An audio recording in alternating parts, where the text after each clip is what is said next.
Welcome, everybody, to another edition of the Winner's Circle Sports Betting Podcast. As always, I'm Ross Benjamin of RBWins.com. A little different today. Usually, the gentleman on the other side of me, Mr. Doug Upstone from DocSports.com, one of the finest handicappers in the country, is with us on Thursday. But we made an adjustment to our schedule this week, and that's what we could do because we're flexible.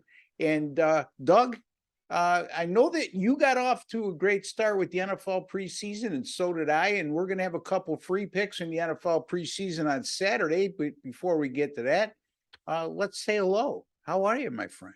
I'm doing well, and it's wonderful to be here on a hump day. And we have extra time then to look at how the lines are going to move for our picks. Yeah.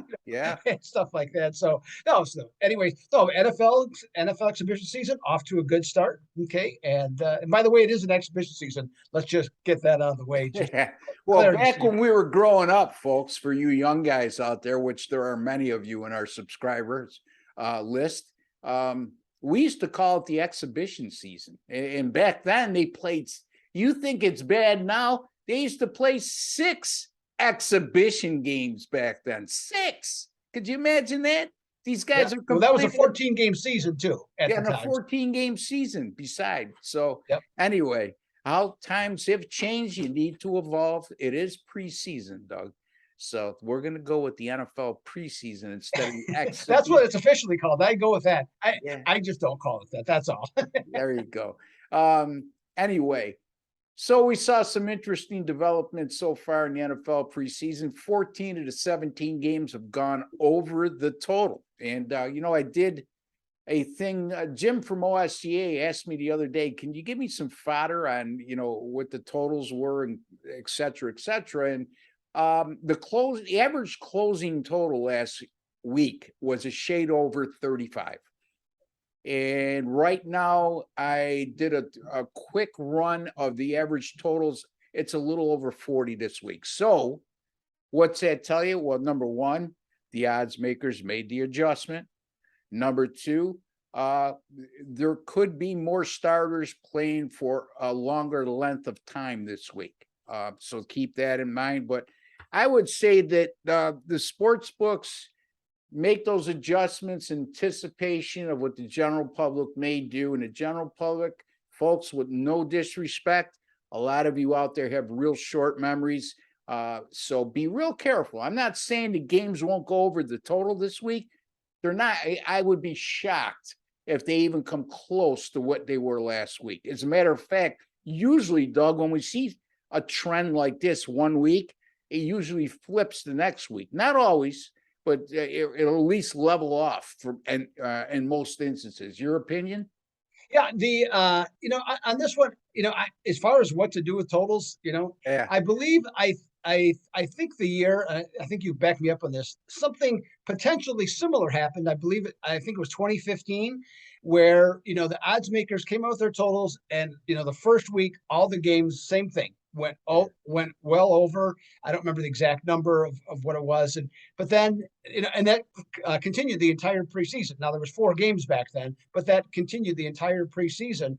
And so I'm not saying, like you said, I'm not saying 14-3 is going to be the number, but if we saw 9-7 this week, I can't say I'd be surprised by that. It could just as easily be 7-9. So that's the other part of that. And the other interesting thing too, with what you said, you looked at the closing lines and how they've been adjusted upwards. Those last week, during the week, the lines drastically changed because just before we came on, I went and looked at all the opening lines from last year. Now I don't have I didn't have a computer or anything, or a calculator rather, to add them all up. But if I had to guess, based on what I just saw, it was about the opening line was about 32.5 on totals. So they went up like 3 points during the week, and they were still off. So it makes sense for them to continue to go up. And Ross, as to why, there's when something like this happens, you can consider it an anomaly, you can consider it whatever. It just with some of the defenses are always vanilla this time of year, which we know. But I thought you made an interesting point. We talked briefly the other day, about like with the wide receivers, being more skilled, quarterbacks, either in the league or coming into the league, because we're talking all backups, playing last week. But I mean, these guys, if they're just seeing vanilla coverage and, nothing coming at them, so you see what you see and that's what happens. Well, you know what? These guys, I mean, if you've ever been to a professional football game before the game started and you watch everybody throwing the ball around, I mean, almost all these guys are throwing perfect spirals. They're on target. And so, yeah. And they're athletic. A lot of these guys are athletic too. I mean, you look at athletic quarterbacks now compared to how even 10 years ago, it's night and day, So, and yeah, when we were talking off air, Doug, I believe I mentioned that, a lot of these guys playing these spread offenses and pass-oriented offenses, which wasn't the case even 10 years ago again. And they're more pro-ready right now. Now, let's slow down before we think rookies are going to come right in and take over the league. That's not going to happen. I mean, there are rare instances where rookies perform really well. Justin Herbert, in most recent memory as a rookie, performed really well. Look at Josh Allen again from Buffalo. He was not real good his rookie year. He threw more interceptions than touchdowns. And right now, this guy is one of the top 5 quarterbacks in football. So the point being is what Doug alluded to: the vanilla defenses in guys that are coming from pass happy offenses in college, and then wide receivers as well. Doug, they're a lot more polished now than they were in recent years because they're coming in from playing in those pass-happy offenses. They're more skilled. Their route running is much better, and as a result, we're seeing the high scores that we saw last week. Now, again, the adjustment's been made. That's the key word, right, Doug? I mean, they're not giving you anything. Like Doug said, the opening lines last week went from an average of 32.5 up to a closing total of 35 on average. This week, right now, the opening totals were about 39.8, and now they're up a little over 40. And that's a direct result of what we saw last week and the lines makers knowing, like I touched upon. And Doug, I can't emphasize this enough. Whether we're talking NFL preseason, NFL regular season, whatever sport that we're handicapping, our experience, and I can't speak for you, but I think we're going to agree on this, and I'm going to hear your take, is they prey on you having a short memory. Yes. I mean, it's a week-to-week league. Okay, so that's the number one thing that occurs specifically in the NFL or football in general. So, and then what the last thing you just saw is what's freshest in your mind. Yeah. As opposed to, taking the longer view of the team. So just because a team, has a bad week, doesn't mean that, that's it, that this is how they're going to play next week. If they've played really well 5 weeks prior, they were in a potential, for example, a potential flat spot emotionally. Maybe they got a bigger game coming ahead, or maybe it was a non-conference game against a weaker foe, didn't play well. Hey, all the things are part of it. Does it, so you have to take the whole aspect into consideration, not just what you just saw or the numbers that you're looking at, and assume that that's how they're going to play that way going forward. Exactly. Especially in the NFL, especially so. And, another trend that I have to bring up, because I brought it up last week, is John Harbaugh in the NFL preseason. Once again, Baltimore, an easy winner last week, win and a cover. And that makes Harbaugh, since 2016, the Baltimore Ravens under Harbaugh are now 21-0 straight up and 19-1-1 against the spread. And what did the bookmakers do this week, Doug? They're now a 6.5 to 7 point favorite, which in the old days, or even as recent as 5 or 6 years ago, I would have told you no team, and the numbers would bear it out up until that point. No team deserves to be a touchdown or more favorite during the NFL preseason, but that's sort of shifted as well over the last 5 years where, these teams are covering those types of numbers. So if it was that easy, we'd all be doing it. Right, Doug? Exactly. Yeah, it's not easy. Now, like I said, as you talked about last week, you can win Okay, in the preseason, there's absolutely, I know you did well last week. I was 2-0 on my picks, and then on my site, I also gave out, or videos, I should say, I gave out two NFL exhibition or preseason games, and those were both correct. So 4 different games. So it can be beaten. I'm not going to go 4-0 every week. I can tell you that. But from that standpoint, there are things to look for. You mentioned Harbaugh. Looking at the coaches is definitely, a big part of it. Looking at history, okay, of the teams, for example, like Dallas, that just doesn't seem to care. No matter who's coaching, Right. I mean, this like I mentioned last week, goes back to Tom Landry, for God's sakes. So it's just the nature of the program that they have, and so you have to follow those things. And invariably, especially in the preseason, they tend to be good more often than not. So that's how you end up winning, is by being smart and following what the numbers tell you. Absolutely. I'm a big proponent of head coaching trends during the preseason, not so much during the regular season, but the preseason, it's just it comes down to a philosophy in the preseason, as opposed to sometimes it could be purely coincidental in the regular season, if that makes sense whatsoever.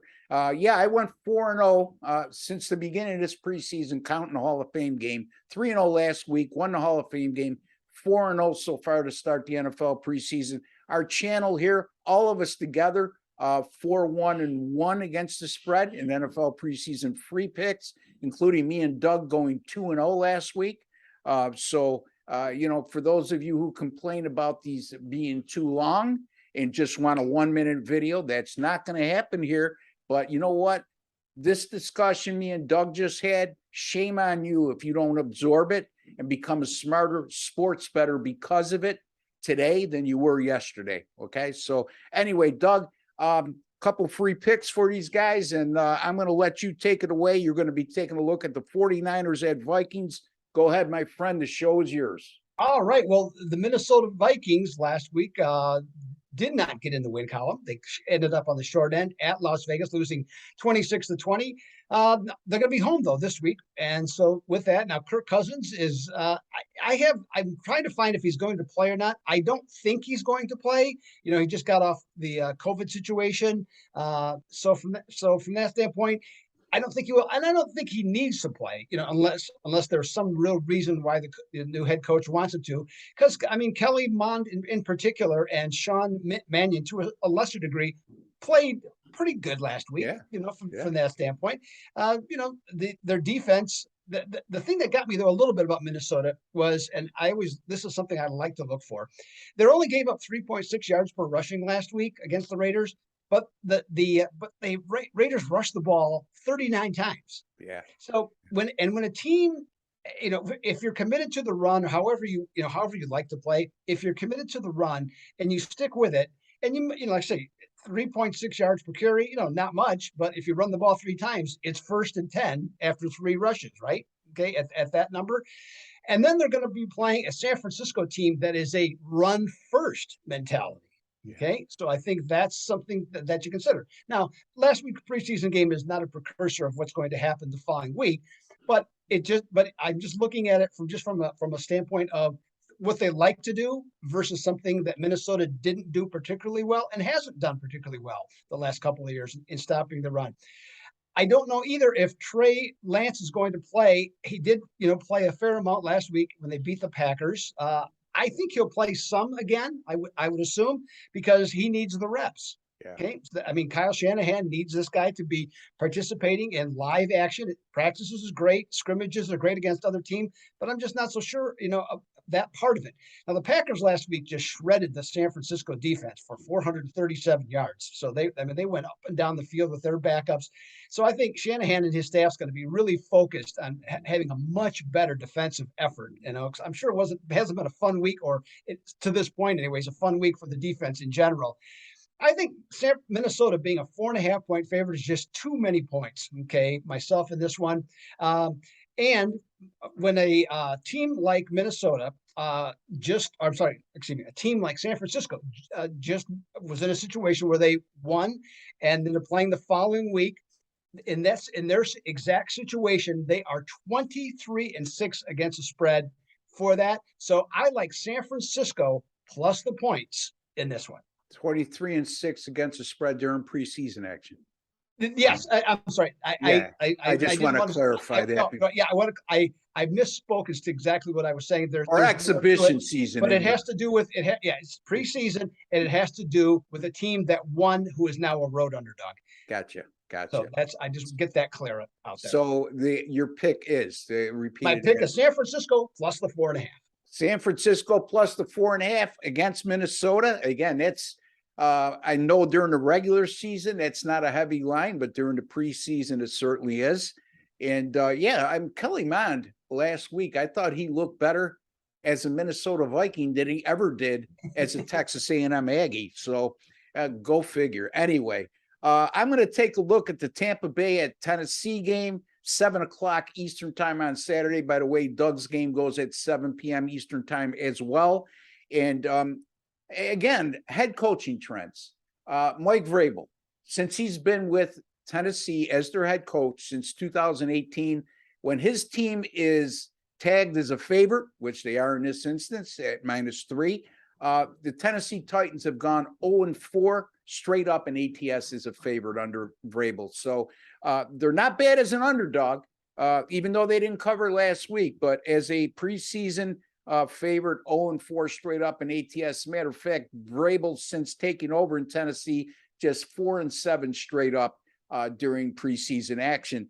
Now, I'm going to lean on what Doug just did, an NFL betting angle during the preseason. I use my software to do so.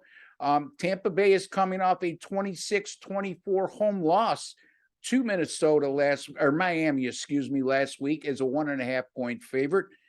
So anytime you have a preseason game 2, away underdog of 4 or less, like Tampa Bay is in this situation, and they're coming off a home favorite straight up loss, like Tampa Bay is, and that loss came by 23 or fewer points. They didn't get blown out of the water. Those away underdogs during preseason action in game 2 have gone 42-18 against the spread since 1983. And folks, they won 36 of those 60 games straight up. So I'm going to go with Tampa Bay here, plus the 3 at Tennessee. And Doug is taking the San Francisco 49ers plus 4.5. 4.5. 4.5 over the Minnesota Vikings. Those are our 2 free selections. Hopefully we cash them both for you guys again, because we did that last week. And the winning will continue this week with everybody on our show. Don't forget, folks, if you have not subscribed to our YouTube channel, take a second to do so. It costs you absolutely nothing. And after you subscribe to the channel, ring that alert bell or notification bell, and you'll be alerted right away upon any of our free picks going up on this YouTube channel. Anyway, Doug, tell the folks how you've been doing over at Docs and what you may have coming up that they could look forward to. Well, like I said, I'll for sure have some NFL preseason action. Long-term 70-47 since 2008, 59.8%. So that's been strong. Wow. This is going to be however it's going to work out. This will be the week I'll have the most plays, and I'll also have my highest rated play, which will be this week. Next week, I'll be lucky to have 2 plays. To be perfectly honest, I just don't see what's going to be happening next week. So that's ready to go. Seeing we're here on a Wednesday, Ross, I get to talk. I've mentioned it recently, but I get to talk about it because there's an opportunity. Golf. I've won 4 weeks in a row. Okay, 6 of the last 7. Picked up over $2,300 worth of profit, hitting my best bets in each of those last 4 weeks with that. So because we're here on a Wednesday, it doesn't tee off till Thursday. I got a 7-unit, my highest rated play of the season in golf going this week. Okay, for a person to finish in the top 10 this coming week. So check it out. Okay, just $30 at my page there. Let's see here. What else is going on? Canadian football. Not everybody's favorite, but it's among mine. So hitting 2 winners the last 2 weeks. So 60% since last October. And in Major League Baseball, like I said, it hasn't been my field of dreams this season, but at least in the bigger plays of late, it's been very strong at 5-1. Ross, what's going on with you? Before I get to me, and thank you, Doug. Doug does videos for Doc Sports too on a daily basis, Monday through Monday through Friday. I think you do Saturdays. 6 days a week. 6 days a week. And Doug, you have a very good record with your free picks on those videos. Tell the folks a little bit about that as well. Yes, well, that's it's been as we Ross and I were just talking before we started the video. I wish I should start thinking first of my free plays instead of my actual plays, because in baseball in particular, these aren't all baseball plays, but a 52-27. We're approaching 66 and 66.6% on free plays, doing one on a daily basis. And if you've never looked at those, also I'm a member of this group, loosely connected group of different types of gamblers around the country. Used to be mostly just West Coast guys. Now it's kind of from all over the place. And on those, I take their consensus play, and that I believe, it's 73-35. Wow, that's outrageous. It's insane. And a lot of them make no sense to me when I go through them. But you know what? All they do is win. Yeah, so from that exactly. standpoint, so yeah, any video that I do there, just like with the video Ross and I are doing, you get 2 free picks. Yeah. So check it out. Yeah, that's on the Doc Sports YouTube channel. You also can go to the website at docsports.com and get Doug's videos there, correct? That is absolutely correct. So? And also that's where you'll find Doug's best picks, his premium pay selections. And as we touched upon several times, this guy wins on a consistent basis. I know he's a friend of mine, but by the same token, he wouldn't be on this show with me if I didn't think he was a good handicapper. He's not only good, he's a great handicapper, folks. Invest a little bit of money for Doug. You invest a little bit, you'll make a lot. You could find me at rbwins.com. That's rbwins.com. Folks, if new registrants at my website, if you go there right now and you haven't registered already, I'm going to give you a $100 sign-up bonus. No, you're not. I'm not going to send you $100 cash. You'll get $100 credit to your account, and you can use that any which way you like toward future purchases. Also, I guarantee my daily selections. If you're somebody who likes to come in and dabble once in a while, if you paid $35 for a pick and it loses, I'm going to give you a $35 credit. If you pay $49 for a pick and it loses, etc., you're going to get the exact credit that you paid for on your losing package. Now, hopefully that doesn't become a habit, and it hasn't been, but in case, it just gives you that sense of security. I'll never ask you for money unless I've earned it beyond your initial investment. And again, folks, for that $100 credit, you have to put your email in. Has to be an email that we can verify. So those of you who think you're going to get around it by just hiding your identity, it's not going to work. I'm being forthright with you. Be forthright with me, folks. So, okay, because the idea is, I would think if you got $100 credit, you made money, you're not going to be afraid to spend money in the future unless you're foolish. Anyway, in any event, Doug, until the next time, buddy, I'd like to wish you a great weekend coming up, and knock 'em dead with all your picks. Continue to winning. Don't forget to watch Doug on his own videos too at docsports.com or Doc's Sports YouTube channel. And for me, I'll be back tomorrow. So until the next time, for Doug Upstone and Ross Benjamin, we'd like to wish each and every one of you all the very best. Take care and God bless, folks.